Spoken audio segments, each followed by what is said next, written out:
Olá, eu sou Jorge Chaves, você está no meu canal Espiritualmente. Seja muito bem-vindo ao meu canal, se essa é a sua primeira vez aqui. E já deixo um pedido para que você possa deixar um joinha para nos ajudar nesse trabalho. Você também tem como se inscrever, ativa o sininho que todas as atualizações desse canal você vai estar recebendo de primeira mão. E tudo isso que eu lhe peço não custa nada e você com isso vai nos ajudar a fazer com que esse vídeo alcance outras pessoas e que esse conteúdo possa abençoar outras vidas, que eu acredito que é um conteúdo abençoador porque é fonte da palavra de Deus. Tudo que vem da palavra de Deus abençoa bastante o nosso coração. Hoje nós vamos concluir essa série de vídeos da Semana Santa, né? Nós começamos lá no domingo de Ramos, que é o domingo da entrada triunfal de Jesus em Jerusalém para os seus últimos dias de vida, e hoje nós concluímos com a ressurreição de Jesus. A ressurreição de Jesus é o evento mais controverso, provavelmente, de toda a história, de toda a narrativa do Evangelho. É, é algo que até hoje é motivo de muita dúvida por comentaristas, críticos, ateus e enfim. Existe muita crítica a respeito da veracidade da ressurreição. E não é à toa que existem essas críticas, porque a ressurreição é o milagre por excelência, digamos assim, do Evangelho. É o improvável de Deus acontecendo. Quando eu olho para a ressurreição de Jesus, quando paro para pensar na ressurreição de Jesus, o que me vem sempre à mente é isso, é que Deus fez o improvável acontecer. Porque aqueles discípulos, aqueles homens e mulheres que seguiam Jesus, eles estavam vivendo um luto profundo no sábado. É, nós, nós pouco falamos sobre o sábado, eu tenho já um vídeo falando sobre o sábado, mas da perspectiva de Judas. Mas para a perspectiva dos discípulos, o sábado foi talvez o pior dia de suas vidas. Aquele sábado entre a crucificação e a ressurreição foi, sem sombra de dúvidas, um dia nefasto, tenebroso, porque não foi só a morte do Mestre, não foi só a morte do, do, do, do, do profeta, daquele mestre que eles seguiram por 3 anos. Não foi só perder um amigo, perder um líder, perder alguém que orientava eles. Não era só isso. A morte de Jesus significava muito mais para eles, significava a perca de um projeto de vida. Para muitos ali, perdeu-se o sentido, porque a todos eles abandonaram alguma coisa para seguir Jesus. Pedro abandonou seu trabalho, Pedro abandonou sua família. A maior parte dos apóstolos abandonou também trabalho, casa, família para seguir Jesus. Eles compraram a ideia de um projeto. E esse projeto, como eu já venho falando, na cabeça dos discípulos era um projeto político de dominação, dominação imperialista. Na verdade, os judeus eles pensavam muito em trocar um império por outro, tirar o Império Romano e agora seria o Império Messiânico do povo judeu, né? O Império Messiânico Israelita. E não foi isso que Jesus fez. Não foi esse o projeto de Jesus. E eles então se veem no sábado perdidos, porque pronto, o sonho acabou. O mestre morreu, a nossa última esperança de que haveria uma revolta que tiraria Roma do centro do poder, que tiraria a mão pesada e opressora dos romanos sobre eles, que livraria o povo daquela casta sacerdotal corrupta, todas as esperanças de um mundo melhor que morreram com a crucificação de Jesus. Então o sábado foi um dia tenebroso. Isso reforça a importância do que aconteceu no domingo. Porque domingo, quando Jesus ressuscita, não é só a ressurreição dele como pessoa. Outras coisas ressuscitaram, esperanças foram ressuscitadas, expectativas foram renovadas. E aqueles apóstolos que acreditavam que estava tudo perdido foram, digamos assim, recuperados, eles foram acalentados de novo. A ressurreição não é só a vitória de Jesus sobre a morte, é a vitória da esperança contra tudo aquilo que em nossas vidas é morte. Representa o fim, representa o caos, a catástrofe, a não existência. É interessante que Lucas vai contar justamente uma história assim quando ele fala sobre os discípulos de Emaús. Está lá no capítulo 24, a partir do verso 13 do seu evangelho. Ele vai contar justamente o caminho de dois homens perdidos.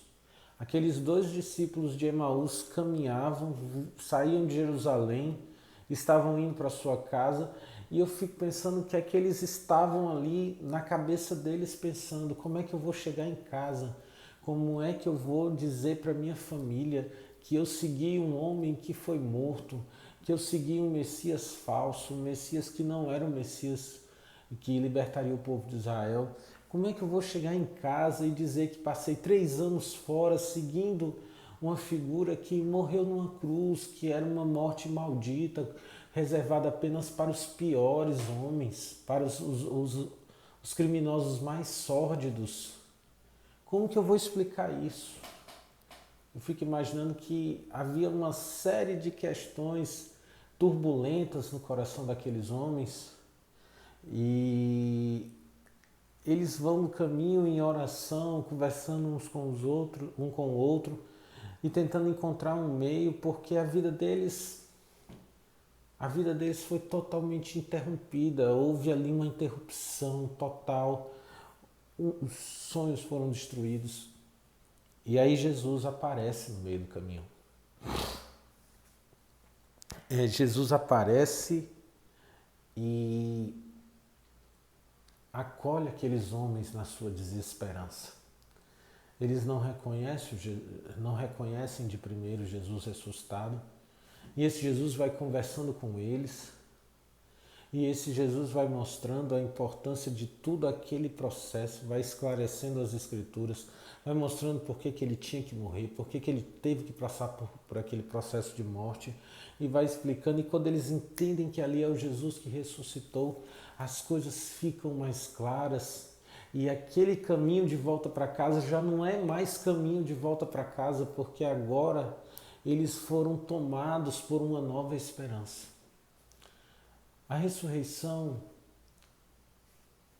no meu entender, aquilo que eu tenho entendido das Escrituras, é o símbolo máximo de que Deus pode sempre renovar as nossas esperanças. Não está nada perdido quando a nossa vida está entregue nas mãos de Deus. Quando as nossas vidas elas se encontram na dependência e no cuidado de Deus, não existe o fim, porque o fim pode ser mudado pelo agir de Deus.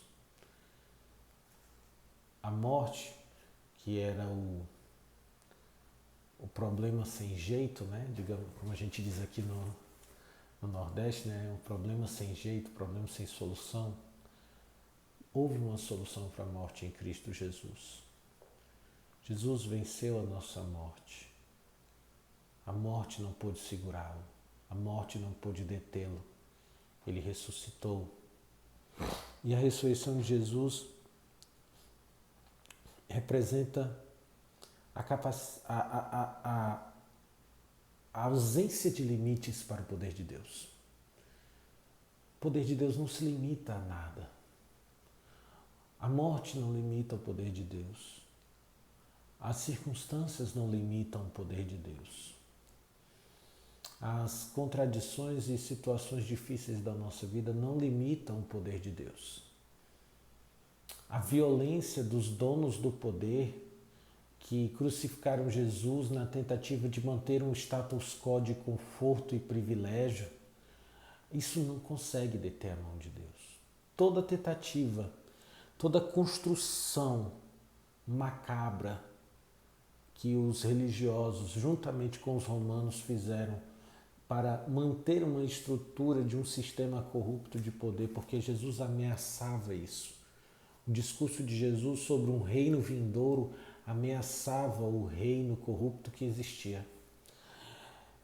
E aí a ressurreição vem para mostrar que não existe poderosos que possam impedir a mão de Deus. Não existe circunstância adversa que possa impedir a mão de Deus. Não existe um beijo de traição que possa impedir o cuidado de Deus, o agir de Deus. Não há pregos nas mãos e nos pés, não há coroa de espinhos que possa impedir o que Deus quer fazer. E o que Deus quer fazer vai contra, inclusive, toda a nossa lógica. Para mim, essa é uma mensagem poderosíssima. Além de toda a questão, claro, salvífica, o significado da ressurreição de Jesus, como Paulo fala em 1 Coríntios capítulo de número 15, quando ele explica que a ressurreição é o cerne da fé cristã, porque se não há ressurreição, não há salvação, não há sentido, não há fé, não há espiritualidade. A espiritualidade cristã, ela está calcada na ressurreição. Sem ela não faz sentido. A morte de Jesus não faz sentido. Jesus se torna um perseguido político que morreu. A ressurreição é o que dá sentido. Mas eu queria falar da ressurreição como esse poder de Deus que quebra toda a lógica, que quebra toda a estrutura. Então hoje a gente pode estar olhando para o mundo e vendo uma lógica completamente caótica. Nós estamos vendo um mundo desorganizado, nós estamos vendo um mundo afetado, um mundo que foi duramente atingido por uma enfermidade mundial e um mundo completamente bagunçado em todas as suas estruturas, as nossas vidas. Não sei quando você vai assistir esse vídeo, mas esse vídeo está sendo gravado em 2021, numa época caótica. As nossas vidas, elas foram colocadas de ponta cabeça em diversos níveis. E isso, para muitos, tem sido uma palavra de pronto, acabou, a vida acabou. A gente não sabe mais para onde ir. Ou não temos o que fazer. Não existe palavra final que não, se não for a palavra de Deus, não existe palavra final para nada.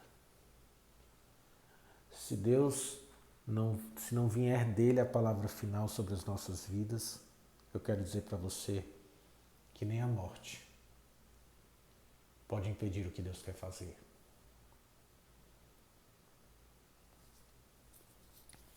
E a ressurreição é isso. A ressurreição é a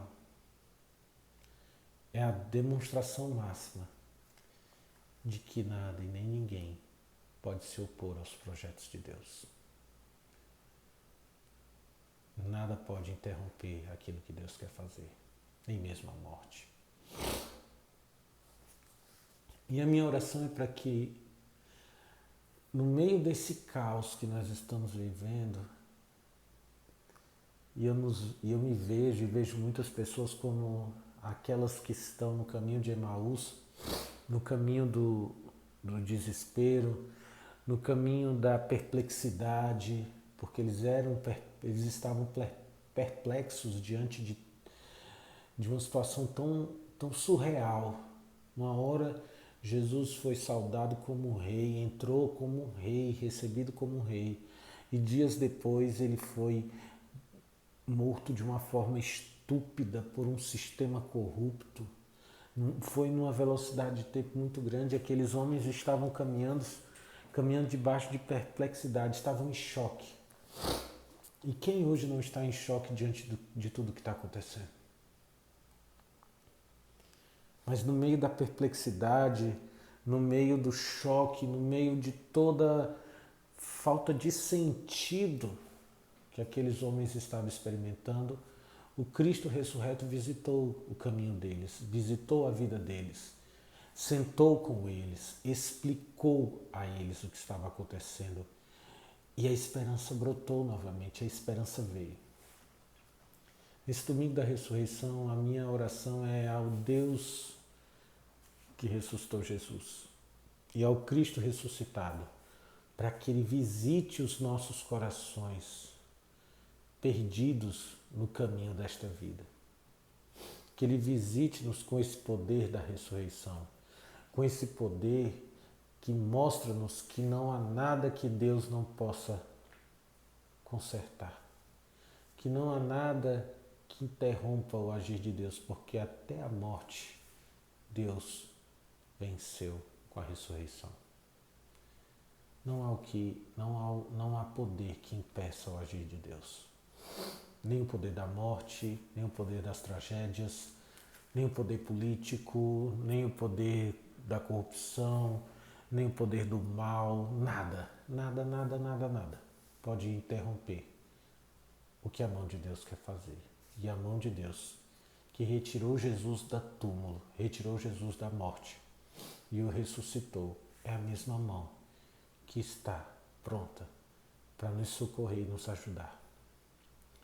Por isso, no meio de toda a perplexidade, de toda a incompreensão que possa habitar no seu coração, nunca deixe de crer que a mão poderosa do Senhor pode transformar toda a situação que você está vivendo, que eu estou vivendo, que o mundo vive. Pode transformar de repente, de uma forma extremamente sobrenatural e fora de qualquer padrão lógico. Porque Ele pode fazer. E cabe a mim, única e exclusivamente, acreditar que Ele pode fazer. E que Ele é bom. E que Ele nos ama e que Ele fará algo. A ressurreição não me deixa duvidar do que Deus é capaz. Amém? Reflita sobre essas coisas. Busque a esse Deus. Esteja do lado dele. Construa cada vez mais um relacionamento com ele. E o caminho de perplexidade vai se tornando um caminho de revelação. O caminho onde tudo era tenebroso e uma tremenda incógnita. Quando Jesus ressuscitado nos visita e nós o acolhemos desse caminho, o que era dúvida se torna certezas. O que não estava claro é revelado e o incompreendido passa a ser entendido por nós. Acolha Jesus no seu caminho de perplexidade, o Jesus ressuscitado. Ele é que dá sentido para a nossa vida. Deus te abençoe ricamente. Muito obrigado por ter acompanhado todos esses vídeos da Semana Santa. Deus abençoe a sua vida e vamos seguir com mais vídeos depois, em outros momentos. Se quiser deixar algum comentário, fazer alguma pergunta, alguma colocação, fica à vontade. Estamos aqui juntos para caminhar com Cristo, de glória em glória. Deus te abençoe ricamente em nome de Jesus. Tchau, tchau.